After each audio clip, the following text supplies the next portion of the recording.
পুরীতে দ্বিতীয় দিন সন্ধ্যাবেলা আমরা একটু স্বর্গদ্বারের কাছে যে বাজারটা আছে ওই বাজারটায় আর কি ঘুরেছিলাম আর কি।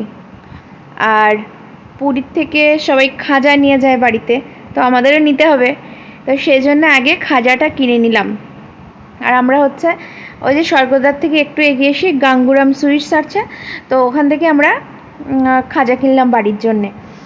আর খাজাটা কিনে রুমে রেখে আসবো।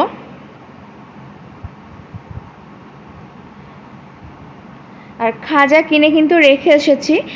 আর এখন আমরা হেঁটে হেঁটে আর কি এদিক সেদিক একটু ঘুরছি, মানে বাজারগুলোতে। এখানে কত সব পিতল কাঁসার দোকান, তারপরে জামা কাপড়ের দোকান আছে। আর পুরী এসছি, আর এখানকার বিখ্যাত ছানা পোড়া খাবো না সেটা কখনো হয়? তো একটা দোকানে দাঁড়ালাম আর আমরা ছানা পোড়া অর্ডার করলাম। তো এখানকার আর কি এটা তো বিখ্যাত জিনিস, তো আমরা মোটামুটি 4 পিস মতো নিয়েছিলাম। এটা ওজন করেই দিয়েছিল, তো সেটা কেটে 4 পিস করে দিয়েছিল আর কি। এটা খেতে বেশ ভালোই লাগলো, বামদাদারও ভালো লেগেছে, ও বলছিল। তো ওখান থেকে এসে আমরা হাঁটতে হাঁটতে লাইট হাউসের দিকে এসেছিলাম। আর লাইট হাউসের দিকে এসেছিলাম মানে কি, লাইট হাউস পার করেও আমরা হেঁটে চলে গিয়েছিলাম। তো খুব পিপাসা পেয়েছিল, তো কোল্ড ড্রিঙ্কস খেলাম। আর এখান থেকে এবার আমরা বাসে উঠে মানে স্বর্গদ্বার পর্যন্ত যাব, কারণ স্বর্গদ্বার থেকে লাইট হাউস কিন্তু অনেকটা দূর। এবার আমরা হাঁটতে হাঁটতে যেহেতু চলে এসেছি, এবার তারপরে আর হেঁটে যেতে পারছিলাম না ফিরে, মানে যে হোটেলে ছিলাম সেই হোটেল পর্যন্ত আর ফিরে যেতে ইচ্ছা করছিল না হেঁটে হেঁটে, সেই জন্য আমরা বাসে উঠেছিলাম।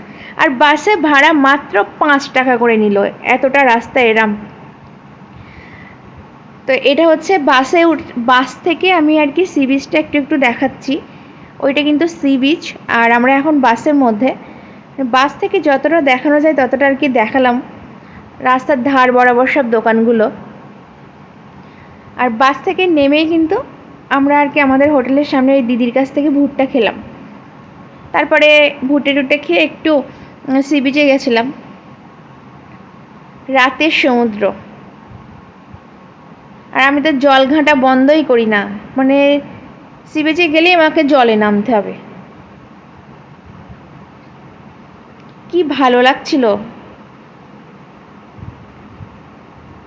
রাত্রে মানে দিনের বেলা তো রোদ থাকে, আর রাতে তো রোদটা থাকে না, আরো বেশি যেন মজা লাগছিল আমার।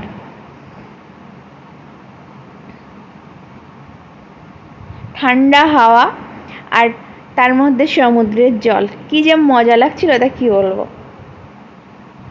অনেকেই ঘুরছিল কিন্তু তারা কেউ জলে নামছিল না, আমি একমাত্র জন্মের অবাধ্য। সবাই বারণ করছে তাও আমি গিয়ে গিয়ে জলে নামছিলাম।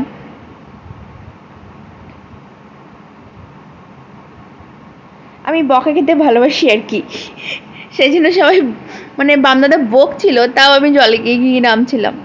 আর আমাকে দেখে বকার পরে বামদাদা নিজেও কিন্তু জলে নেমে পড়েছিল, মানে ও জলের ভিতরে যেতে চাইছিল না, কিন্তু ঢেউয়ের সাথে আর কি দৌড়াদৌড়ি করছিল।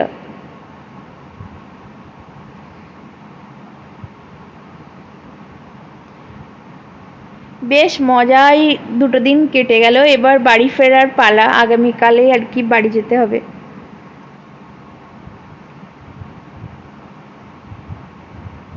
মানে পুরীতে আসলে বাড়ি যেতে মন চায় না, এই আর কি, কিন্তু কিছু করার নেই, বাড়িও তো যেতেই হবে। যাই হোক, এত হাঁটাহাঁটি করে আবার খিদে পেয়ে গেছিল, তো এদিক ওদিক ঘুরছিলাম আর ভাবছিলাম কি খাবো।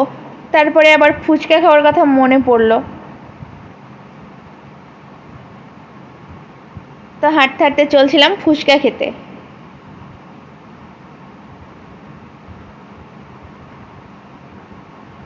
মানে এখানে যা খাচ্ছি তাড়াতাড়ি হজম হয়ে যাচ্ছে, তো যাই হোক চলে আসলাম ফুচকা খেতে।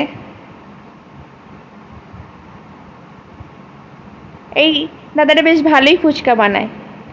তো ফুচকা খেয়ে আবার একটু ঘোরাঘুরি করে তারপরে হোটেলে এলাম, আর এখানে এসে আর কি একটা মাছের থালি নিলাম। আর এই রাত্রে হচ্ছে এটা পার্শে মাছ দিয়েছিল, আর ডাল, তার সাথে আলু ভাজা, পেঁয়াজ লঙ্কা সব কি সব তরকারি ছিল, তার সাথে চাটনিটাও ছিল। তো এটা আমাদের দ্বিতীয় দিনের রুম, কারণ আমরা যে 3 দিন ছিলাম 3টে রুম নিতে হয়েছিল আমাদের। আসলে হঠাৎ করে আমাদের পুরী আসা ঠিক হয়েছিল, সেজন্য আমরা আর কি মানে রুম যখন বুক করেছিলাম তখন একটানা রুম পাইনি আর কি। 3 দিনে 3টে রুমে আর কি থাকতে দিয়েছে ওরা, একই হোটেলেই। যাই হোক, দ্বিতীয় দিনের ভিডিওটা এখানেই শেষ করলাম।